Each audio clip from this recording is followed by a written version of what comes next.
All right, so and for those who don't know, I'm Kelly McMahon, and so I'm from the Carnegie Foundation for the Advancement of Teaching, and I have the great honor of playing MC today for everyone for this session.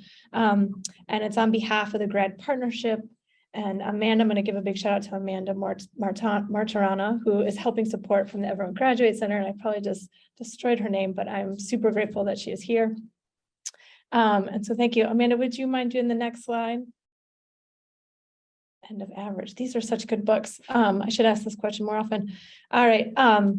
Well, thank you. So as I mentioned, on behalf of the GRAD Partnership, I get to play MC, but these are the partnerships organizing partners. So these are the folks who are in the collaboration with us for the GRAD Partnership.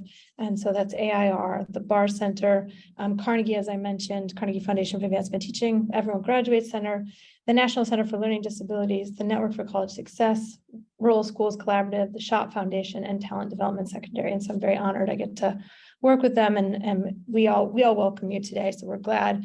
But the GRAD Partnership Community Practice is really open to everyone. And so the next slide, it would be great to hear who's in the room with us. So if you wouldn't mind dropping in the chat, just your name, your organization, where you're calling in from today, it'd be great to just get a sense of who's here with us. Yeah, so if you just share your name, organization, and location that you're coming in, we'll get a sense of who's here today, and who are some of the friends you might meet, and get a chance to know. So if you could drop that in the chat, it'd be great. Hello, Eliza. Great you're here. And another thing while you're at it, so this is just for you, but I just want to call out one of the things, as people are doing all the hard work that you're doing all of the time, one of the things in our community that could be really great is for us to celebrate some of the small wins. So there's a great power in being able to reflect on and have an opportunity to recognize the progress that we're making. There was research, and Amanda dropped it. It's in all of the things with your friends and the names of where they're coming from, but a research article that talks about the power of small wins.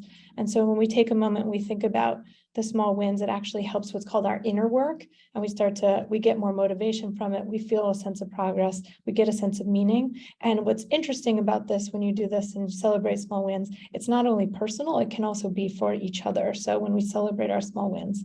So just take a brief moment to reflect on what's a recent small win that you've had with your on-track work.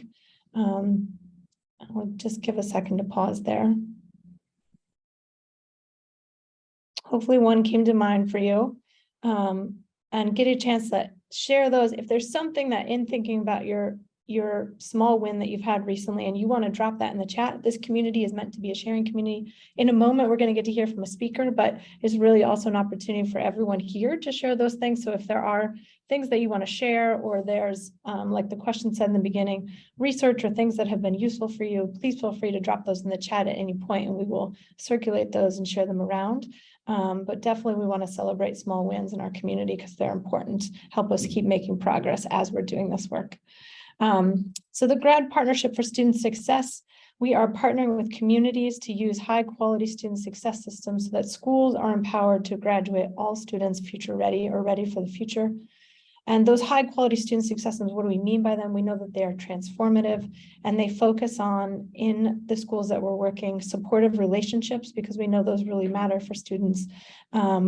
It makes a difference if you have holistic and timely data upon which you can draw. So the predictive indicators that help us know how we're doing and who we can respond to and react to. Improvement response systems, so how we respond and the ways in which we work with students or work with each other and then learn from what we're doing. And then the shared mindsets among us, that having an asset-based mindset about our work and being collaborative, and focusing on learning together. Those shared mindsets are really particularly important. So all of these aspects are part of a student success system. Amanda, if you'll move to the next slide. The purpose of our community of practice is really to connect people who want to implement, improve, and innovate on their student success systems, or things that in the past have been called on-track systems or early warning systems. It enables shared learning. So as I've mentioned here, lots of invitations to drop things in the chat, and there'll be opportunities to chat with each other, and it can hopefully extend beyond today. We want to generate motivation and inspiration, and then we also are defined by our mutual engagement. If you could go next. Here are some community agreements for us to think about, that here in this space, we think about a we, not me. And so the whole idea is to share stories as well as airtime. When to accept non-closure, there's a strong likelihood that questions will emerge today or things will come up, and we may not get to the final ending of them, but it's meant to be a continuing conversation and continuing learning together. We call this Chatham House rules. So because it's a community of practice, sometimes practice involves failures, and that's sometimes a good thing because it allows us an opportunity to learn, but we want to use the ideas, but keep the details in the community. So there's no sense saying like, oh yeah, those Carnegie people, I heard that they really have a hard time with this. That's not what we're here about. Instead, it's probably a mention to say, you know, what's really hard is coming up with practical measures. Those are really difficult. So we can keep the ideas, but not necessarily name the places. We're here to share, to learn, and we want to make room for joy. So try to think about the ways in which we could embody these community agreements. It's always more fun to learn together. And with that, it's very fun for me to be able to turn it over to Sarah Gripsolver, who's here to share with us. She's the Director of Research from PERTS. And without further ado, I'm going to hand it over to Sarah, who's going to tell you some interesting things that they've been doing there. All right, thank you so much. I really appreciate the chance to be here with you today. Just from looking in the chat, I can tell it's a really vibrant community. I appreciated that the range of emotions seems to be from energized to exhausted. And I appreciate the honesty in sharing all of those. You know, I feel like I span those just within a week. So really excited to be with you all today. Seems like you're a wonderful group. So we can just get started. Next slide. Great. Here we go. So, you know, I started with kind of a reference to this paper written by Dave Panescu and Camille Farrington. It appeared about a year or two ago in the Teachers College Record. I think you guys probably have received a copy of it, or if not, you will. But, you know, this paper really kind of outlines PERTS's stance and argues that we should be measuring the causes of effective learning. So, you know, decades of research shows that young people learn best when their learning environments afford them certain kinds of experiences. So when they experience a set of belonging and acceptance, when they, you know, believe that their teacher believes in their ability to learn, when their coursework is meaningful and relevant to their lives, you know, these things are really important. We have no dearth of research showing that. And, you know, even your average teacher could probably tell you that, even not having seen the research. But yeah, you know, schools currently pay lots of attention to the results of effective learning. So for example, high test scores, or even, you know, things like absences, GPA, some of these kind of more intermediary metrics, you know, they're less distal results, but they're still in some ways results of effective learning experiences. But we're not necessarily always paying enough attention to the causes of effective learning. So things like assignments that are relevant enough to motivate students. And so, you know, our position at PERTS is that we should be measuring these upstream developmental experiences that shape learning outcomes. You know, that's not to say anything bad about tests. You know, those metrics are important, but just that we should be looking at both of those things. So we can go to the next slide. And, you know, just to give a quick example of one of these studies, this is an example from our own research. In a study that we did with the Character Lab Research Network, we found, this is with thousands of students, like 4,500 students. We found that when students were asked to rate their agreement with statements about, you know, how much their work is relevant to their lives, you know, how much they feel the caring from their teachers and things like that, we see that they're over 2 times more likely to earn a B or better when they rated these learning conditions most positively rather than most negatively. Next slide. And we see that the pattern holds the same kind of for all subgroups of students. So for our free and reduced price lunch students, students for different race backgrounds, it may look like the pattern is a little different from Asian students, but we actually found that that was just because this particular sample of Asian students had really high GPAs at baseline. We look at the subset of Asian students with lower GPAs at baseline, we see the same pattern. So, across a lot of different groups of students, having positive, learning conditions increases their chance of earning a B or better. And in this case, we looked at grades in a math class and learning conditions in that math class.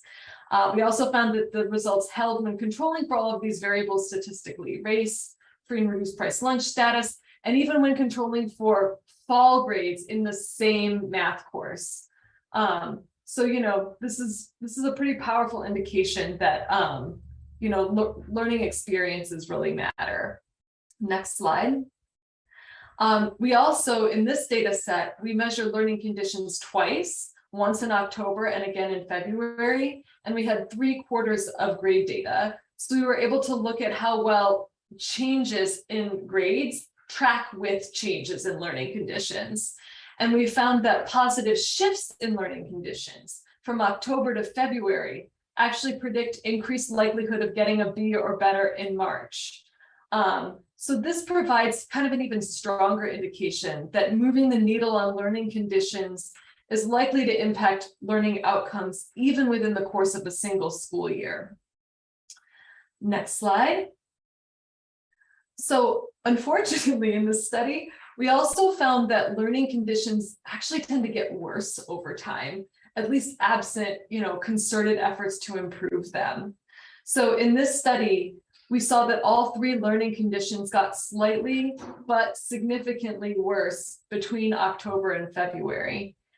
And, this pattern is actually pretty consistent with other research. So there's those robust research showing that engagement with school tends to decline steadily throughout the middle and high school years. I don't think I cited this Gallup study, but if you want to see the most depressing graph of all time, there's a study from the Gallup research group that shows like engagement from 6th grade through 12th grade, and it's just like a stair step. It just goes down with each year of schooling. So, it's a really important problem to solve. Next slide.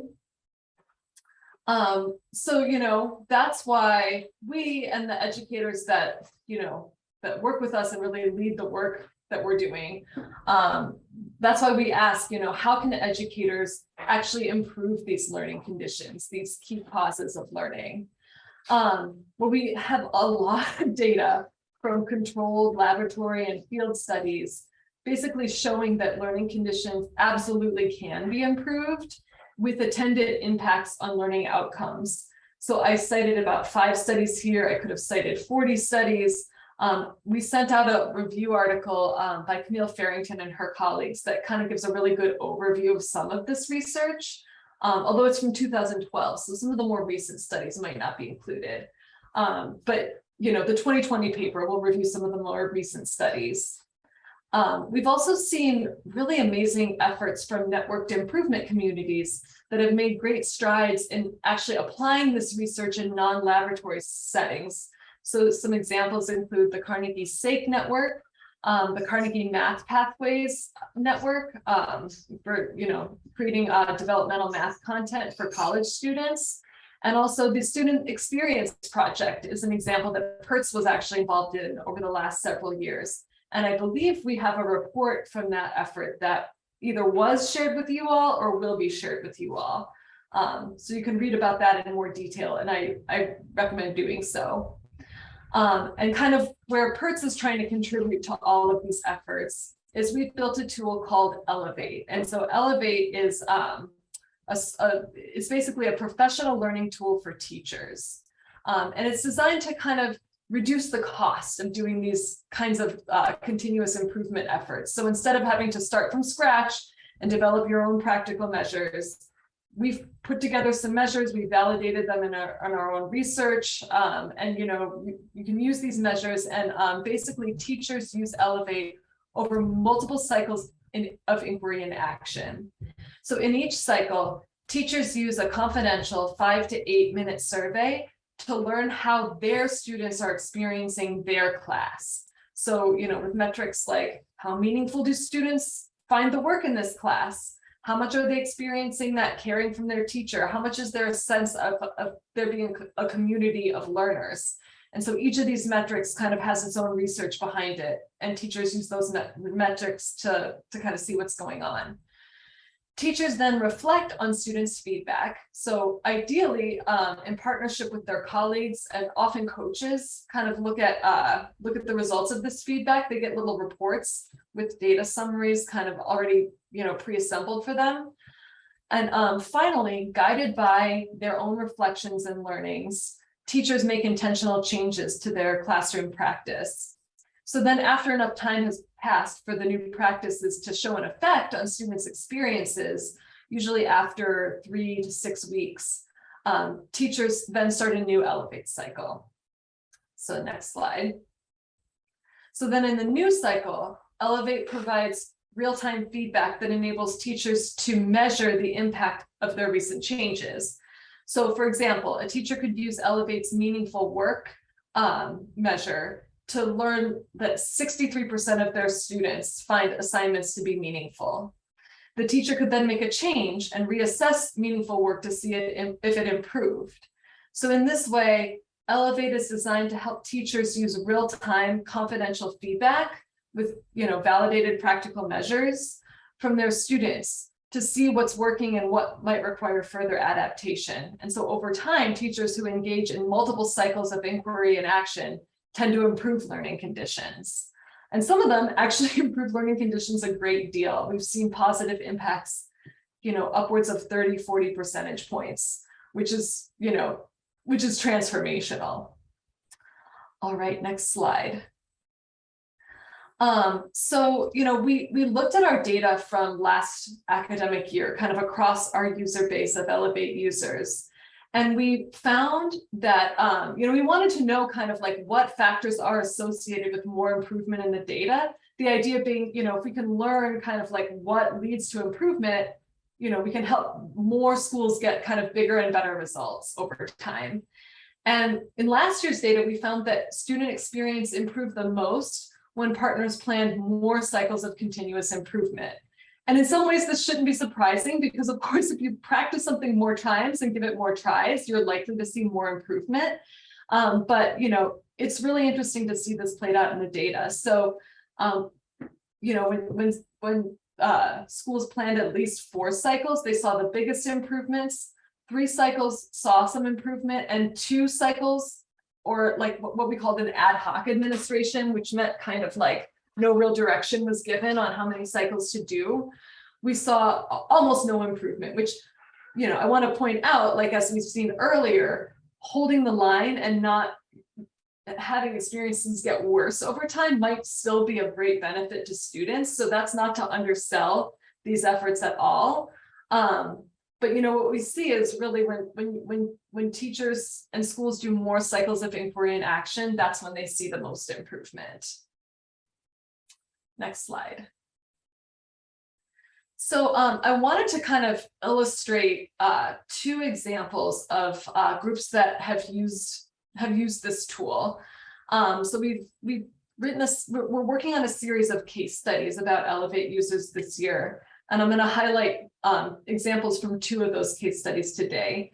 So we'll start with the Network for College Success, which provides coaching support to Chicago Public Schools. And Chicago Public Schools and NCS have had enormous success, as I'm sure many of you know. They're almost like a textbook success on moving the needle on graduation outcomes by focusing on early warning on-track indicators. And yet, for them in their work, student experience was still a top priority.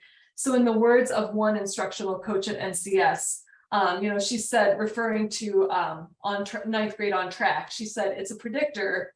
And if you're robbed of your personhood and your identity on your way to get that GPA, we've seen huge increases in GPA, but not in young people persisting, which is attributable in part to having little access to instruction that helps them practice seeing themselves for the brilliant people and academics that they are. So next slide. So, that was kind of why they embarked on this work. And just to give you a little bit of context about Chicago Public Schools, you can see the details about the demographic breakdown of CPS students as a whole on this slide. The Network for College Success last year used Elevate in 13 schools, surveying 1,461 students. And I want to just note that this was a great accomplishment in what was a very challenging academic year last year for teachers, staff, and students. But then this year, they built even more momentum for the work, and they've already surveyed over 1,700 students with Elevate, and it's only October, so they're just getting started. Next slide. And so here are some of the things that our team has learned about the Network for College Success through many conversations with coaches and teachers. So NCS's approach to using Elevate has allowed them to grow the number of teachers using Elevate. So in 2020, only 4 teacher and coach pairs used Elevate in 4 schools. Last year, they expanded to 80 teachers using Elevate in 13 schools. And this year, 158 teachers have used Elevate so far. And again, the year is just getting started.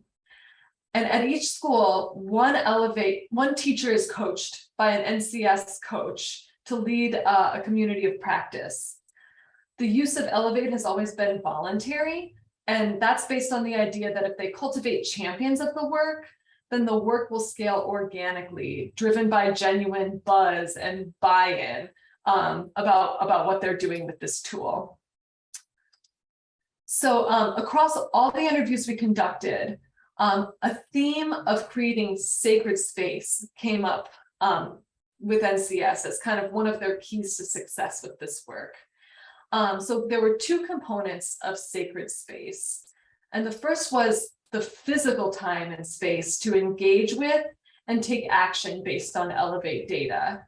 So this included protective time to sit down and reflect and learn from Elevate data, both through biweekly coaching sessions with NCS coaches and also through Elevate team meetings, like with teacher teams, that included clear alignment between school and district priorities and the data, and streamlined processes and resources to conserve teacher time and attention. So these resources included things like developing a 1-page change menu with bite-sized change ideas, pre-analysis of data before coaching sessions, and language for introducing Elevate to students. Next slide. And then a second part of creating sacred space is really the emotional space and the support to sit with vulnerability, question beliefs and biases, and learn new ways of doing and being. I know many of you in the audience are educators, and even from my own experience as a graduate student teaching assistant, I remember sweating when my evaluations would come in.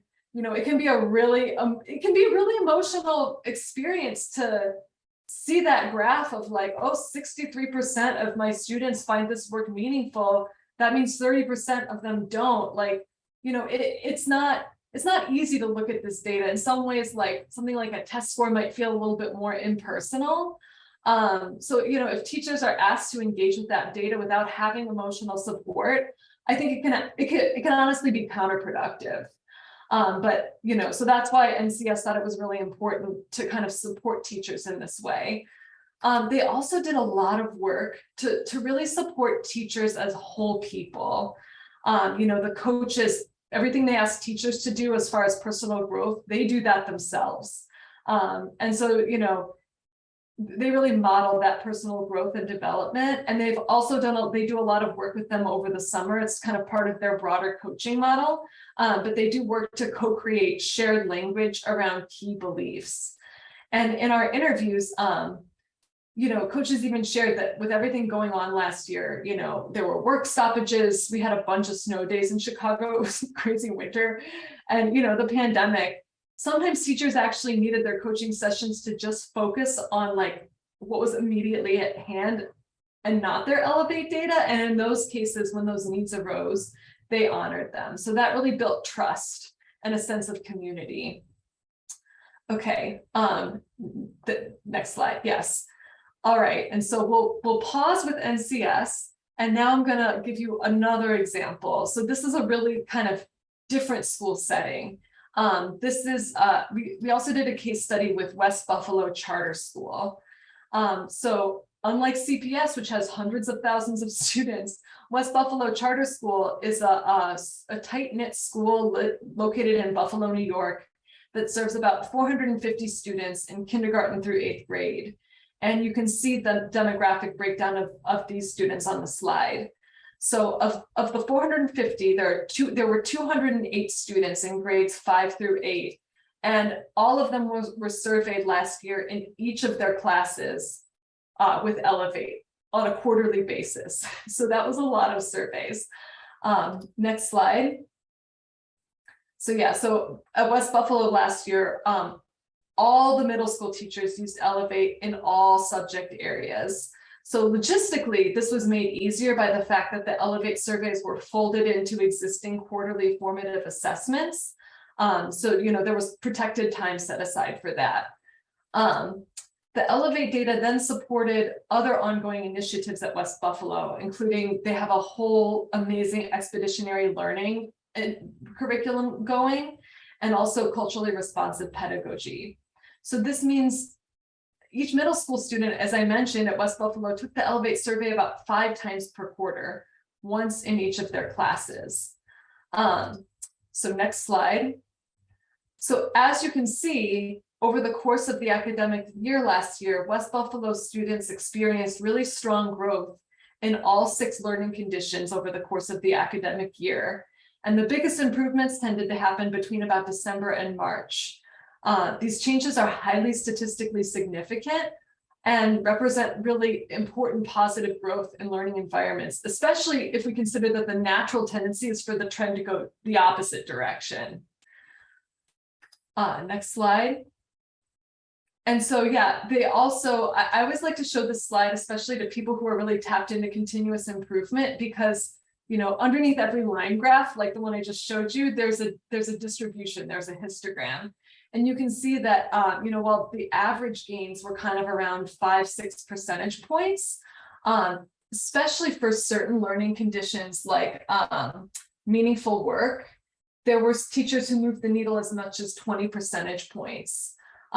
You know, in some cases up to 30 percentage points. So some of the classes are really having transformational experiences. All right, next. So, you know, some important factors that we think contributed to their success included, first of all, the fact that Elevate data helped teachers understand the impact of their already strong curriculum and teaching practices, including culturally responsive pedagogy and expeditionary learning. And importantly, the links between the Elevate data and these other school-wide priorities were really clear to everyone. A second important factor is the fact that nearly all the adults in the building and many of the students actually were using the Elevate data together. So teachers referred to their Elevate data in their team meetings. They have social workers there who, among other things, lead social and emotional learning sessions with students. And they were also looped into the Elevate data and use it to inform those conversations with students. Several teachers also had conversations with their own students about what they were seeing in the data. So, you know, I think what's really cool that we saw there is that the Elevate data really belonged to the community. It was well integrated with, you know, kind of existing policies and initiatives. And I think that this probably also helped prevent like a sense of over surveying, because I think I have a suspicion that sometimes what causes survey fatigue isn't necessarily the survey itself. It's being asked for your opinion a lot of times, but not, you know, maybe there is action being taken on the data, but if students aren't really seeing that happening, you know, then it can feel from their perspective that, you know, people keep asking for my opinion, but then I never hear anything else about it and nothing changes. And I just think like West Buffalo did an amazing job of kind of like proving to the students that that's not the case. So next slide. So, you know, what can we learn from all this? Well, I've personally learned a ton. So, you know, we've really learned that in order to support educators in systematically creating more of the key learning conditions that we know matter for student achievement and learning, schools really have to, well, first of all, afford protected, paid or compensatory time for teachers to review and act upon data, either alone or with teams and coaches. Ideally, you know, I kind of think that social support is really important too, you know, working with teams and coaches. We think it's important to clearly align the data with school and district priorities, you know, and to really do that transparently so that for teachers, it doesn't feel like just an extra ask that's divorced from the rest of their priorities. We think it's important to create a culture, you know, like to really hold that sacred space around data that, you know, is growth oriented and non-putative in nature, and ideally where there's a lot of relational trust between members of the community as well. And finally, we think it's important to align as much as possible to align the whole community around learning from the data, including students. You know, I always bring up one anecdote, like students are so good at interpreting data from students. We had one partner, their scores are really low on a particular item that was, my teacher cares about my life outside of school. And all of the adults were sitting there coming up with theories like why that might be true. And, you know, then like the educators at that school went and posed the questions to students, and they were like, yeah, none of that is right. You guys don't care about us outside of school, because if you did, you wouldn't have us doing homework until midnight every single night. And it's just like, none of the adults like sitting in our armchairs would have ever come up with that. So, you know, bringing students into the conversation, we think is really powerful as well. So that is all I have for you today. But how are we doing on time? I don't know. Sarah, it was great. Yeah, I think there's time. So I think we want to allow everyone a chance to react. There was so much great stuff in there, a chance to like give folks time to like talk with others and just process like what they've heard or what they're curious about. But before we do that, before we go into breakouts, I'd love to just open up if there was one or two clarifying questions. So if anyone wants to unmute and ask a clarifying question, or you're welcome to drop it in the chat. Feel free to ask Sarah. Sarah, thank you so much for, while people are typing or thinking, just thank you so much for sharing this. I think it's interesting on something that could seem so technical, this idea of a validated survey and measures. I think with the story that you've shared has really centered humanity and the humanity and the use of it. So thank you so much. But clarifying questions before we go into breakouts. How long does it take how long does the Elevate survey take to administer, Sarah? Yeah, so that's a great question. We have the Elevate survey items grouped into sets of 3 so that you can really kind of control, like you could do just 3 questions and it would take 5 minutes, or, you know, probably take like 1 minute. If you do, like, we have kind of a battery of 18 items that are kind of our default items. That battery takes about 10 minutes to administer, you know, maybe 15 minutes if you have to manage students like taking out a laptop or a phone or something and putting it away. But the idea is that, you know, we didn't use a longer battery because we wanted it to be real fast. We wanted it to be something you could almost do as quickly as an exit ticket if you only use a few items. Great, thank you. And Sarah, there was also a question about, could you please clarify what is meant by expeditionary learning? Yes, expeditionary. Yeah, so that's expeditionary. Yeah, sorry, I said it wrong. Yeah, expeditionary learning. Yeah, great question. And sorry for jargon. So expeditionary learning is actually, it's a group, they're a nonprofit organization, but they basically have a whole curriculum around learning through like one piece of it is like project-based learning. So like learning through kind of investigative research instead of just like kind of canned assignments. There's also like learning about the community. So, you know, from West Buffalo, like one example they give is like when they're learning about, like they'll do like a whole thing on water. So it's like in the, you know, this was with 3rd graders, but they were like, you know, when they were learning history, they're kind of using the history of use of water in different cultures and like in their own community. And then when they do science, they're learning about kind of the water grid, and they did a field trip to Niagara Falls. So the idea is that it's learning that's really grounded in kind of community and like and projects, for lack of a better word. I'm sorry, probably somebody from expeditionary learning can give a much better explanation. I'm gonna call out. I know Aurora Kushner, if there's something you want to drop in the chat to share, that's great. But I do think that answer was pretty good. So, Aurora, if you want to drop anything in the chat, Aurora from Outward Bound, that would be great in EO.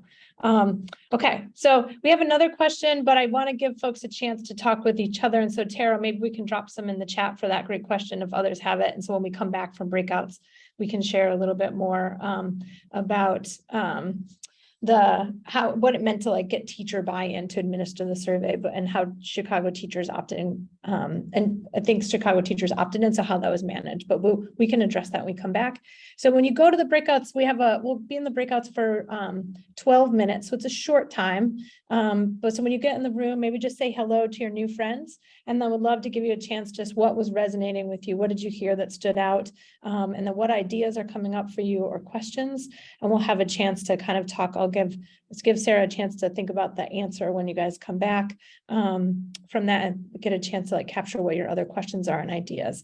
And then lastly, part of our step, you'll get a chance to think about this, but part of this community is giving us things that we can try and things that we can do. So in your conversations, maybe talking about or thinking about for yourself what's something that you might try as a result of today's conversation or things that you're learning today. So with that, I'm going to send you off. 12 minutes, make some new friends, take care of each other, and we'll see you when you get back. Hello, welcome back. Hopefully you didn't get cut off mid-sentence and had a chance to connect with some friends. So as promised, I want to give Sarah a chance to answer this question about what steps were taken to get some teacher buy-in to administer the survey, and in the Chicago teachers opted in, if there's anything to say about that. So, and then we'll get a chance if there are things you want to surface or lift up from your breakouts, but let me turn it over to Sarah. Yeah, so that's right. So in Chicago, teachers opted in. I think, like the mechanism for kind of offering Elevate and getting teachers to opt in, I think that really varied across the 13 schools. I don't think there was like one uniform way of doing it. So yeah, and then in Buffalo, the steps that were taken to get teacher buy-in, I think I think there were 8 teachers in 5th through 8th grade. So it's a real tight-knit group. And, they see each other a lot, and, they have meetings pretty frequently. So I think, the principal who really kind of like led the charge with this work and championed it, she, kind of made a rationale, and she talks a little bit about how like at first teachers were like, do we really want to like give students this much power? And, Rachel, the principal, was like, we're not like giving away our power, but yes, like they're teenagers, they're young teens, like they need power. We need to give them some power, but I think like really what shifted over the course of the year was that, well, number one, I think they just kind of settled into a rhythm of kind of trusting, similar with the NCS. I think they both did a really good job of building trust in their community. But then also, I think it really helped when they started to see the needle move in a positive direction.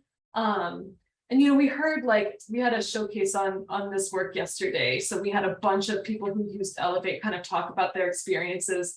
And one teacher who's done it for 4 years in a row says yeah, every year my scores start low and they get better, and so, I think that kind of mindset really helps as well. But yeah, there's no shortcut around that human side of things. That's interesting. Thank you. I appreciate that. Are there other questions? We have a little bit of time, but other questions that folks want to raise, or if you want to unmute that you're bringing back from your breakout room, or just ideas that you want to drop in the chat, things that were resonating for you. I was a teacher. I used to teach high school, so I don't mind waiting a little bit. And I know people may be typing, so. All right, I'm going to cut into the wait time there. Our group, we kind of sort of had lots of questions around that idea of like teacher buy-in. Like you have to value this, you have to value student voice. You also have to approach it as like, I can get better as a teacher. And you have to say that to your kids, like those that you're teaching. And so we felt that those are three big things that like could shut it down for some. So like, what are we doing, or what are some recommendations to move some mindsets on that before we would approach using the survey, I think was like, or any tool similar to that, really, any tool similar to the process you'd have to have the same thing. Like I have to say, like, right. I'm always getting better. Yeah, I mean, I think to some extent, like that's the $64,000 question. Like we have some, I think like everything that NCS did, right? Like they have these trusting groups, they like pause and say, well, okay, are you reeling from 10 snow days in a row? Let's talk about that, right? Like letting people be whole people. I think one thing I say about their work is like they centered teachers in order to center students. And I think that's really important. Like, if you have like a burned out, exhausted teacher with no support, there's zero chance that they're gonna like take this work and run with it. But I mean, like on a more granular level than that, it's like, how do you help yourself have a growth mindset, right? Like, I don't know if that helps. I mean, I guess in thinking about raising those questions, I feel like now they could be for anything you're trying to get done in the classroom. Like, Yeah, so creating that atmosphere that I think NCS does well with teachers really is like elementary.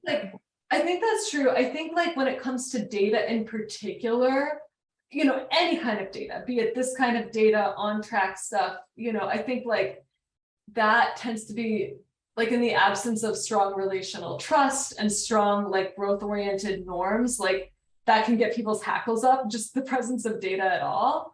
But probably if you're doing on track work, you've already done a lot of like work to build strong data cultures and things like that. Nice. Well, thank you. I know we're approaching the end of our time, and I just want to give another thank you to Sarah for being here. Thank you so much for sharing the work and an opportunity to learn more about Elevate and the research and just the case studies that are coming out. So thank you so much. And I think there's another study you mentioned that's going to come out soon that we can hopefully share. We'll share that on our website so that people can have a chance to dig into it. And again, hopefully this isn't the end of our conversations. We're all going to hopefully cross paths again. So we'll keep talking. One question for you all is, what's the step that you can take next week? So we know that small continual steps will help us reach big goals. If we set ourselves up, we're like, oh, we make it too much. So what's one thing that you think you could do next week that would allow you to keep learning, allow you to keep working towards some goals, and hopefully using some of the things that we had here today? And maybe it's just simply looking at some of the websites or some of the research, but that's a step. It's a really important step. So what's one step that you could take? If you want to drop that in the chat. While you're doing that, I will just point us to what's next. So looking forward, I hope you'll join us again. We'll have our next community of practice on November 30th. So it'll be after Thanksgiving. It'll be nice and full in lots of ways. And at that one, we will have Tony Breik and Janice Jackson. Tony Breik, former president of the Carnegie Foundation, but prior to that was at the consortium in Chicago. And Janice Jackson was a former CEO of Chicago Public Schools and now the CEO of Hope Chicago. And they're going to come talk and tell a little bit about the story of how Chicago learned to do, how a city learns, which focuses a lot on the research around On Track. So I hope that you'll join us for that. It'll again be November 30th. One thing that's very important to us is to know your feedback. So we hope you'll spend some time, just take 2 to 3 minutes to just give us some ideas about today's session. Would love your feedback and would hope to use it to help us keep getting better at creating a good community that people want to engage with. So if you have a chance, please fill out that survey. And then lastly, please feel free to reach out to GRAD Partnership at any point. We're glad that you're part of us and glad that you're here. If there's more that you want to learn about GRAD Partnership, there's the website there, and you're welcome to reach out to folks that are part of it. Always welcome to talk more. So thank you for being here. Really appreciate you spending your time with us. And again, please fill out the survey so we can get your thoughts.